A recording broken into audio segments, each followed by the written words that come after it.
کل رات شائستہ آپی گزر گئیں۔ جوان جہان ابھی ایک ہفتہ پہلے ہی تو دہلی سے واپس آئی تھیں۔ گئیں تو کم سے کم 6 مہینے بلکہ ہمیشہ کے لیے تھی، لیکن 1.5 مہینے میں ہی اندلیب کے وہاں سے واپس آ گئیں اور 1 ہفتے میں ہی چٹپٹ ہو گئیں۔ اندلیب ان کی ماموزاد بہن تھی، دہلی کی رہنے والی ایک ماڈرن پڑھی لکھی اسمارٹ لڑکی۔ پورے خاندان میں اس کا نام اور دبدبہ تھا۔ دراصل نام تو بلال ماموں کا تھا۔ وہ دہلی میں کسی بڑی کمپنی میں بڑے افسر تھے۔ ان کی بیوی گوہر لکھنؤ کے پرانے رئیسوں کے گھر سے تھی۔ ان کے دہلی کے گھر کا رکھ رکھاؤ پورے خاندان میں مشہور تھا۔ ان کے گھر کی ہر چیز سے نفاست اور ذوق ٹپکتا، صوفہ سیٹ ہو یا اس کے کور، سینٹر ٹیبل کا کٹ ورک کا سینٹر پیس ہو یا ڈائننگ ٹیبل کا میز پوش، جو ڈیزائن چائے دانی پر ہوتی اسی ڈیزائن کی کڑھائی ٹیکوزی اور ٹرے کور پر ہوتی۔ اور ظاہر ہے ان کے گھر کوئی ایک سیٹ تو تھا نہیں چائے کا۔ بلال ماموں جب بھی ٹور پر یورپ جاتے، گوہر ممانی کی فرمائش چائے کا سیٹ ہی ہوتی۔ ان کے گھر کی چائے کا مزہ ہی کچھ اور تھا۔ ان کے گھر کی چائے کا مزہ پورے خاندان میں مشہور تھا، پورے خاندان کی رائے تھی۔ حالانکہ ان کے گھر کی چائے نصیب ہی کس کس کو تھی۔ کبھی کبھار کوئی کسی کام سے دہلی جاتا تو بڑی ہمت کر کے وہ ان کی دم کی ہوئی چائے پینے ان کے گھر جا پاتا۔ بلال ماموں اگر گھر پر ہوئے اور بہت فرصت میں ہوئے تو رات کے کھانے کی دعوت دی جاتی۔ حالانکہ کون سا گوہر مامانی کو باورچی خانے میں جانا تھا، سارا کام تو زبیدہ باجی کی دیکھ ریکھ میں تھا۔ زبیدہ باجی گوہر ممانی کی رشتے کی بڑی بہن تھیں۔ شادی کی نہیں، وقت کے ساتھ والدین گزر گئے، دونوں چھوٹے بھائی اپنی اپنی گرہستی کے ہو گئے، تو انہوں نے اپنے حصے کا مکان بیچ کر گوہر ممانی ان کے ساتھ لے آئیں، بلکہ گوہر ممانی نے انہیں بلا لیا۔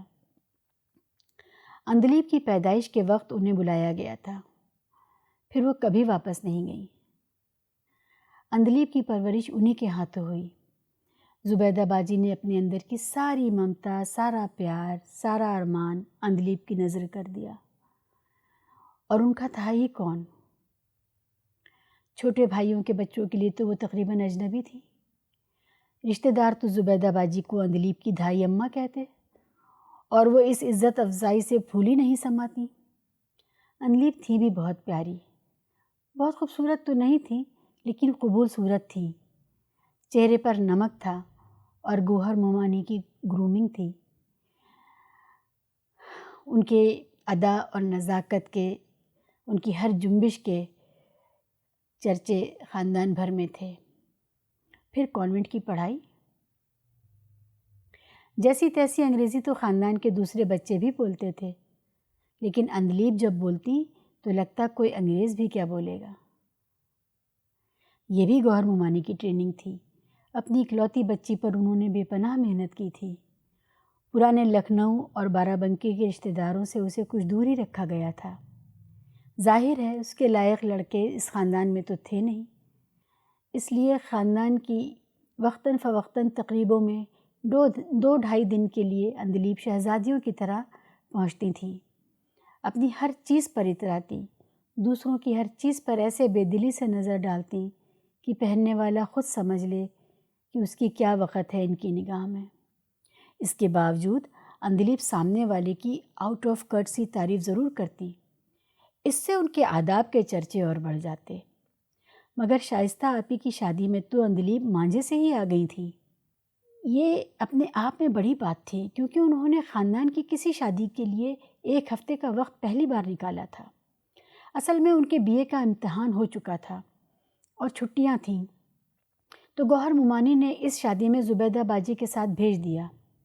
اس کی ایک وجہ یہ بھی تھی کہ شائستہ آپی سے اندلیب کو کچھ زیادہ ہی انسیت تھی۔ اندلیب جب بھی لکھنؤ آتی تو شائستہ آپی اندلیب کو کمپنی دینے کے لیے ننیہال میں ہی رک جاتی تھیں۔ کمپنی سے زیادہ وہ خدمت دیا کرتی تھی۔ اندلیب جتنی بار بھی کپڑے بدلتی شائستہ آپی ہی پریس کر کے دیتی۔ انہیں بھی اندلیب کی چیزیں چھونے میں بڑا لطف آتا۔ ویسے تو کوئی کزن ان کی چیزوں کو ہاتھ نہیں لگا سکتی تھی، صرف شائستہ آپی کو ہی اتنی پریولیج تھی کہ اندلیب کے نہانے کے لیے غسل خانے میں وہ گھس جاتی، پھر ضرورت کی ساری چیزیں شائستہ آپی نکال کر دیا کرتی۔ تولیہ، shampoo, body talc, hair dryer, سب شائستہ آپی انہیں نکال کے دیتی تھیں۔ اس لیے شائستہ آپی کی شادی میں اندلیب 1 ہفتہ پہلے آ گئی تھیں۔ آ تو گئی تھیں، پر مانجھے والے دن صبح سے ہی اندلیب خود کو نگلیکٹڈ محسوس کر رہی تھیں، کیونکہ آج شائستہ آپی مانجھے بیٹھ رہی تھیں۔ اندلیب کے مزاج کے مطابق اور کوئی خدمت کرنے والا تھا نہیں، اس لیے اسے سمجھ میں نہیں آ رہا تھا کہ کیا کرے۔ مانجھے والے دن ہی جوڑے ٹاکنے کا بھی بلاوا تھا۔ بڑے والے ہال میں قالین کے اوپر چاندنی بچھا کر جوڑے کے صندوق اور سلائی کے ڈبے لگا دیے گئے تھے۔ جو رشتہ دار خواتین آتی جا رہی تھیں، جوڑے ٹاکنے کا گھیرا بڑھتا جا رہا تھا۔ اندلیب سائیڈ میں پڑے صوفے پر بیٹھی تھی اور چاندنی پر شائستہ باجی نہلا کر پیلے جوڑے میں بٹھا دی گئی تھی۔ سر پر دوپٹہ لیے سکڑی سمٹی سی اپنی اپٹن کی سجی دھجی چوکی نہار رہی تھیں کہ اندلیب نے انہیں بے ساختہ مخاطب کرتے ہوئے کہا، میں تو ان روایتی چیزوں میں یقین ہی نہیں رکھتی۔ ان فیکٹ یہ سب میل ایگو کو پیمپر کرنے کے لیے ہی ہوتا ہے۔ سیدھے شائستہ آپی کو کچھ سمجھ میں نہیں آیا۔ وہ بولی، یہ تو بس رسمیں ہیں ماحول کو خوشگوار بنانے کے لیے۔ نہیں، یہ دراصل ہم عورتوں کو قربانی کے بکرے کی طرح تیار کرنے کی رسم ہے۔ آخر اپٹن کیوں لگایا جاتا ہے؟ شوہر کی خاطر نا، کہ وہ دلہن کو پسند کرے۔ یہ سب تیاری اسی ہی کے لیے تو ہے۔ اندلیب نے طیش میں آتے ہوئے جواب دیا۔ اب شائستہ آپی کیا کہتی؟ انہیں تو بمشکل تمام سرکاری اسکول میں ہائی اسکول کرنے دیا گیا تھا۔ اندلیب جیسی آزاد خیال بڑے شہر کی BA پاس لڑکی کو وہ کیا جواب دیں؟ ظاہر ہے اس کے جیسی ذہانت ان کے پاس کہاں ہے؟ مگر پیچھے سے کسی خاتون نے ہنس کر کہا، بھئی تیاری تو دولہے میاں بھی کر رہے ہوں گے۔ اندلیب بولی، اس تیاری اور اس تیاری میں فرق ہے۔ تیاری کے نام پر وہ اور ان کے دوست ہنسی ٹھٹولی کر رہے ہوں گے تیاری کے نام پہ۔ لڑکوں کے مانجھے میں تو دوستوں کو لڑکیاں دکھائی جاتی ہیں، بس نام کو ہتھیلی پر اپٹن لگایا جائے گا، پھر ان کے دوست سجی دھجی لڑکیوں سے اپٹن کھیلیں گے۔ 7 دن تک بدن ملوائیں تو جانیں۔ اندلیب کو طیش میں دیکھ رشتے کی بھاوش بیچ میں ٹپک پڑی اور معاملے کو رفع دفع کرنے کی غرض سے بولی، بھئی شادی تو 2 دلوں کا ملن ہے، اس میں اونچ نیچ اور برابری کا کیا جھگڑا؟ آخر دونوں ہی کو کچھ نہ کچھ ملتا ہے، اور پھر ہمارے ہاں تو شوہر کو مہر دینا پڑتا ہے، ورنہ وہ دلہن کو چھو بھی نہیں سکتا۔ آپ کے خیال سے شوہر بیوی کو مہر دیتا ہے؟ کتنے شوہر ہیں جو سہاگرات کو مہر کی رقم لے کر بیوی کے کمرے میں داخل ہوتے ہیں؟ سب کی چھوڑیے، بھابھی اپنی بتائیے، کیا آپ کو مہر ملا تھا؟ اندلیب نے طنز میں پوچھا۔ بھائی ہم نے تو معاف کر دیا تھا، بھابھی بولی۔ معاف کر دیا تھا یا معاف کروا لیا گیا تھا؟ ایک ہی بات ہے بیوی، کرنا پڑتا ہے، بھابھی نے کچھ بردباری کے لہجے میں سمجھاتے ہوئے کہا۔ پر اندلیب نے وہیں سے بات پکڑ لی۔ شائستہ آپی کی طرف مخاطب ہوتی ہوئی بولی، میں پوچھتی ہوں، آخر بیویوں کا حق کب تک مارا جاتا رہے گا؟ وہ کب تک اپنا حق نہیں لیں گی؟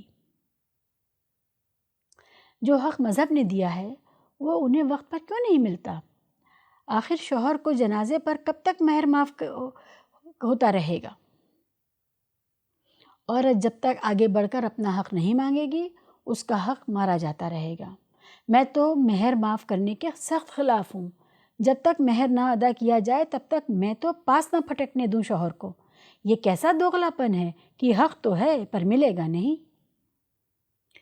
اندلیب کی اس تقریر سے ماحول کچھ زیادہ ہی سنجیدہ ہو چلا، لیکن تبھی 2 میراسینیں ڈھول کے ساتھ داخل ہوئیں اور لڑکیاں شادی کے گانوں کی کاپی لے آئیں۔ بات آئی گئی ہو گئی۔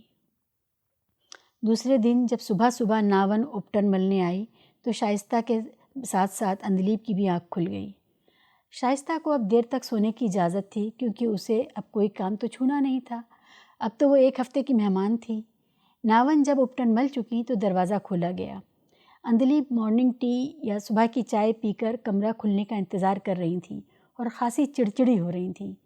کپڑوں پر پریس کرنے والا کوئی نہیں تھا اور غسل خانے میں بھی سارا سامان لے کر داخل ہونا تھا۔ خیر، شائستہ آپی پر تو ہلدی نے کمال کر دیا تھا۔ ان کی دادی کا اپٹن تو مشہور تھا ہی، آپی کی چاند سی رنگت پر اس کی ہلکی پیلی رنگت غضب ڈھا رہی تھی۔ سب کی زبان پر ایک ہی بات تھی کہ دیکھو، شادی سے پہلے میک اپ نہ کرنے سے اتنا نور اتر رہا ہے۔ اندلیب ان دقیانوسی باتوں سے بے حد اکتا رہی تھی۔ دوپہر میں وہ پھر ویمن لب اور عورتوں کی آزادی پر شروع ہو گئیں اور اپنے انقلابی اور روشن خیالات سے شائستہ آپی کو روشناس کراتی رہیں۔ آپی بیچاری چھوٹے شہر کی کم پڑھی لکھی کم حیثیت گھر کی بیٹی، انہیں لگا جیسے وہ جانتی ہی نہیں ہے کہ دنیا کہاں سے کہاں پہنچ گئی ہے اور وہ شوہر کو مزاجی خدا سمجھے بیٹھی ہیں۔ خیر، پورا ہفتہ کہاں گیا پتہ نہیں۔ شادی والے دن شائستہ آپی کے حسن کے ہی چرچے رہے، وہ بلا کی خوبصورت لگ رہی تھی۔ شادی کے جوڑے اور زیور میں کسی شہزادی سے زیادہ خوبصورت اور پروقار۔ نکاح کے بعد جب دولہا میاں سلام کرائی کے لیے زنان خانے میں تشریف لائے تو اندلیب سے ان کا خاص تعارف کرایا گیا۔ وہ بھی اندلیب سے متاثر ہوئے اور پوچھنے لگے، آپ کی بہن کیا آپ جیسی ہیں؟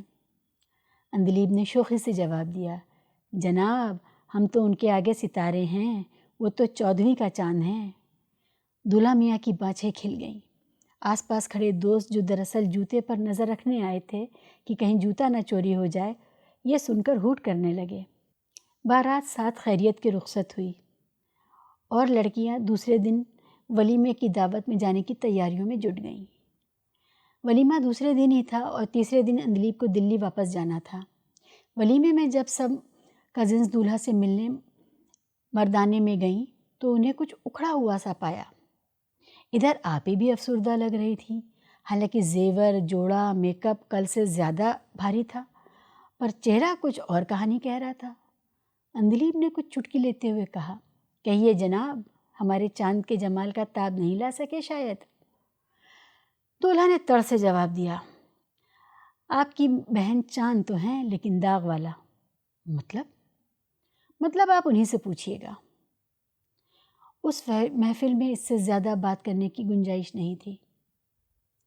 دوسرے دن حسب پروگرام اندلیب دلی چلی آئیں اور پیچھے سے خبر آئی کہ شائستہ آپی کو چوتھی کے 2 دن بعد ہی ہمیشہ ہمیشہ کے لیے مائکے بھیج دیا گیا۔ قریب ماں باپ لڑکے والوں سے پوچھنے گئے تو پتہ چلا کہ سہاگ رات کو ہی آپس میں جھگڑا ہو گیا تھا، جو دوسرے تیسرے دن اور بڑھ گیا۔ کچھ عرصے بعد بلال ماموں کو بھی لڑکی والوں سے بات چیت کرنے کے لیے بلایا گیا تھا۔ ان کی کوشش بھی ناکام رہی۔ لڑکے نے ٹکا سا جواب دے دیا کہ نہ میں ابھی شائستہ کو بلا سکتا ہوں، نہ طلاق دے سکتا ہوں، وہ وہیں رہے گی، اور اگر لوگ مجھے مجبور نہ کریں۔ اب وہ دن اور آج کا دن، 7 سال بعد بھی شائستہ آپی مائکے میں پڑی ہیں۔ اس بیچ ان کی ماں بیٹی کی فکر میں دق کا شکار ہو کر چل بسی۔ باپ بیچارے کو دوہرے غم نے بے سود کر دیا۔ انہی سب حالات کے مد نظر اندلیب نے اپنی شادی کے بعد انہیں اپنے پاس رکھنے کا فیصلہ لیا۔ طبیعت بھی ٹھیک نہیں رہتی تھی۔ گائنیکولوجسٹ نے پورے 9 مہینے کا آرام بتایا تھا اور اس کو پتہ تھا کہ شائستہ آپی آ جائیں تو اس کی اولاد کے لیے بھی زبیدہ باجی کا انتظام ہو گیا سمجھو۔ سب کچھ ٹھیک ٹھاک تھا۔ شائستہ آپی نے اندلیب کے بڑے سے فلیٹ کی پوری ذمہ داری سنبھال لی تھی اور بڑی بردباری سے اندلیب کا خیال رکھتی تھیں جیسے کوئی بوڑھی ہوں۔ حالانکہ دونوں کی عمر میں صرف کچھ 6-8 مہینے کا فرق تھا بس، لیکن وہ اندلیب کو آپی اس لیے کہنے دیتی کہ رئیس رشتہ دار سے تھوڑی بہت عزت پانے کا یہی ایک طریقہ ان کو نظر آتا تھا۔ خیر، ایک دن اندلیب کی شادی کی البم دیکھتے وقت نکاح کی تصویر میں انہیں خیال آیا کہ اندلیب کس قدر ماڈرن خیالات کی لڑکی ہے اور عورتوں کے حقوق کے مسئلے پر اس کا رویہ کتنا بے باک ہے۔ اندلیب، میں تو سمجھتی تھی کہ تم کورٹ میرج کرو گی، روایتی شادی سے تو تمہیں کتنی چڑھ تھی، آپی بولی۔ ہاں، مگر ان کے گھر والے روایت پسند لوگ ہیں، خود انہیں بھی یہی سب ٹھیک لگتا ہے، اس لیے میں کچھ نہیں بولی۔ اندلیب نے صفائی دی۔ شائستہ آپی اس ڈھیلے ڈھالے جواب سے چونک پڑی۔